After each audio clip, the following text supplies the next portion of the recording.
অনেকেই আমার কাছে জিজ্ঞাসা করেছেন কিভাবে বাংলা পিডিএফ এডিট করা যায়, এডিট করার জন্য কোন সফটওয়্যারটা বেস্ট কিংবা এডিট কিভাবে করব একটু সাজেশন দিন।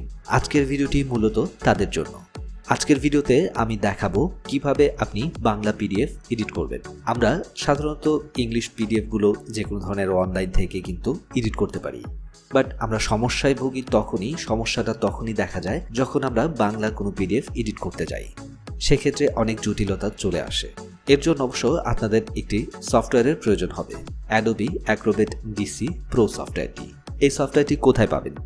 এই সফটওয়্যারটি পেতে হলে আমার পেজে দেওয়া হোয়াটসঅ্যাপ নাম্বারটিতে আপনারা নক করবেন, সেখানে আমি আপনাদের একটি লিঙ্ক দিয়ে দিব, সেখান থেকে ডাউনলোড করে নেবেন। এই সফটওয়্যারটি ডাউনলোড করার পর একদম প্রথম কাজ যেটা সেটা হচ্ছে আপনার কম্পিউটার থেকে উইন্ডোজ সার্চে চলে যাবেন। উইন্ডোজ সার্চে গিয়ে লিখবেন উইন্ডোজ সিকিউরিটি। এটা লিখলেই উইন্ডোজ সিকিউরিটি অপশনটি চলে আসবে, এখানে প্রবেশ করবেন। এখানে ভাইরাস অ্যান্ড থ্রেট প্রোটেকশনে চলে যাবেন। এখান থেকে নিচের দিকে দেখতে পাবেন ম্যানেজ সেটিংস নামের একটি অপশন, জাস্ট এটাতে একটা ক্লিক করবেন। এখান থেকে আপনার সকল রিয়েল টাইম প্রোটেকশন দেখতে পাচ্ছেন, এগুলো সবগুলো একটা একটা করে বন্ধ করে দিতে হবে। এই সিকিউরিটি প্রোটেকশনগুলো যদি আপনি বন্ধ না করেন সেক্ষেত্রে এই সফটওয়্যারটি আপনার ইনস্টল হবে না, কারণ এই সফটওয়্যারটি আসলে মডিফাইড সফটওয়্যারগুলো আপনারা হয়তো জানেন যে পারমিশনগুলো অফ না থাকলে হয়তো সে ভাইরাস হিসেবে ডিটেক্ট করে, যে কারণে এই অ্যাপসগুলো ইনস্টল হতে চায় না কিংবা হলেও প্রপারলি কাজ করে না। তাই এগুলো একটু বন্ধ করে নেবেন। বন্ধ করে নিয়ে অ্যাপসের জিপ ফাইলটিকে আনজিপ করতে হবে। এটাকে জাস্ট আনজিপ করে নিন। আনজিপ করার জন্য আপনারা ফ্রি একটি টুলস রয়েছে আনজিপের, উইনরার। এই সফটওয়্যারটি আপনারা অনলাইনেই একদম ফ্রিতে পেয়ে যাবেন। এই সফটওয়্যারটি ইনস্টল করে এটা দিয়ে আপনি এই জিপ ফাইলটাকে আনজিপ করে নিন। এখানে একটি জিপ ফাইল সহ একটি ইনস্টলার ফাইল ও একটি অ্যাপ্লিকেশন ফাইল দেখতে পাবেন। প্রথমে অ্যাপ্লিকেশন ফাইলটিতে ডাবল ক্লিক করুন। এখানে কনফার্ম সিলেক্ট করে নেক্সট নিচে দেখতে পাচ্ছেন, জাস্ট এটাতে ক্লিক দিন। এটা ইনস্টল হওয়া শুরু করবে। এটা যেহেতু অনেকটা লেন্দি প্রসেস, ভিডিওটা অনেক লম্বা হয়ে যাবে, তাই আমি এটাকে স্কিপ করে যাচ্ছি। ইনস্টল 100% হলে এমন একটি পপ আপ আপনি দেখতে পাবেন। এরপর নিচে ফিনিশে ক্লিক করুন।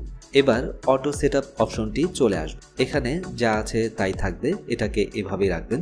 এরপর ওকে অপশনটিতে ক্লিক করুন। এবার আবার নেক্সট যে অপশন দেখতে পাচ্ছেন এটাতে ক্লিক দিন। এরপর আবারও নেক্সটে ক্লিক করতে হবে। এখানে নেম এবং অর্গানাইজেশনের একটি পপ আপ চলে আসবে। আপনি চাইলে এখানে নাম দিতে পারেন, তবে এখানে আরেকটি গুরুত্বপূর্ণ বিষয় আছে। নিচে অবশ্যই আপনার ইউজ ট্রায়াল অ্যান্ড সাবস্ক্রিপশন এটাকে সিলেক্ট করতে হবে। এটা কোনোভাবেই ভুল করা যাবে না, এটা কিন্তু আপনাকে অবশ্যই সিলেক্ট করে দিতে হবে। এরপর আবার নেক্সটে ক্লিক করুন। এখানেও অবশ্যই কমপ্লিট সিলেক্ট করে দিতে হবে। এবার আবারও নেক্সটে ক্লিক দিন। সেটআপ প্রসেস শুরু হয়ে যাবে। এটা একটু সময় নেবে, অনেকটা সময় লেগে যায় এটাতে, তাই আমি এই বিষয়টিকে স্কিপ করে দিচ্ছি, অর্থাৎ ভিডিওটা লম্বা হয়ে যাবে, যে কারণে আমি এই বিষয়টুকু স্কিপ করে যাচ্ছি। সেটআপ প্রসেস শেষ হয়ে গেলে মাঝখানে উইন্ডোজ ইনস্টলারের যে ফাইলটি দেখতে পাচ্ছেন এটাতে ডাবল ক্লিক করুন। এরপর আপডেট লেখা দেখতে পাচ্ছেন, এটাতে ক্লিক করুন। এখানেও প্রসেসিং স্টার্ট হবে, অনেকটা সময় লাগতে পারে, তাই আমি টাইমটা স্কিপ করে যাচ্ছি। এখানের সম্পূর্ণ প্রসেস শেষ হয়ে গেলে ফিনিশে ক্লিক করে দিন। এখন এই তিনটা ফাইলের থেকে আরেকটি ফাইল থাকলো যেটা এখন সেট আপ করা হয়নি, সেটা হচ্ছে ক্র্যাক জিপ ফাইলটি। এই জিপ ফাইলটিকে আনজিপ করুন। এখানে দেখতে পাচ্ছেন, সেটাকে ওপেন করুন।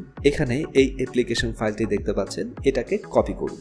এবার অ্যাডোবি অ্যাপ্লিকেশন ফাইল যেটা দেখতে পাচ্ছেন এটাতে মাউসের ডান পাশে ক্লিক করে ফাইল লোকেশনে চলে আসুন। ওপেন ফাইল লোকেশনটি ওপেন করার পর এখানে সেই কপি করা ফাইলটিকে পেস্ট করে দিন। সে ফাইলটি সিলেক্ট করে রান অ্যাজ অ্যাডমিনিস্ট্রেটর থেকে ওপেন করুন। ওপরের এখানে অ্যাডোবি অ্যাক্রোবেট 11 সিলেক্ট করে দিন। এবার নিচে ইনস্টলে ক্লিক দিয়ে একদম নিচে থেকে DLL ফাইলটি সিলেক্ট করে দিন। তারপর ওপেনে ক্লিক করুন। ব্যাস, এখন যে কোনো ধরনের পিডিএফ, বাংলা, ইংলিশ কিংবা যে কোনো পিডিএফ আপনি এডিট করতে পারবেন কোনো প্রকার হ্যাসেল ছাড়া।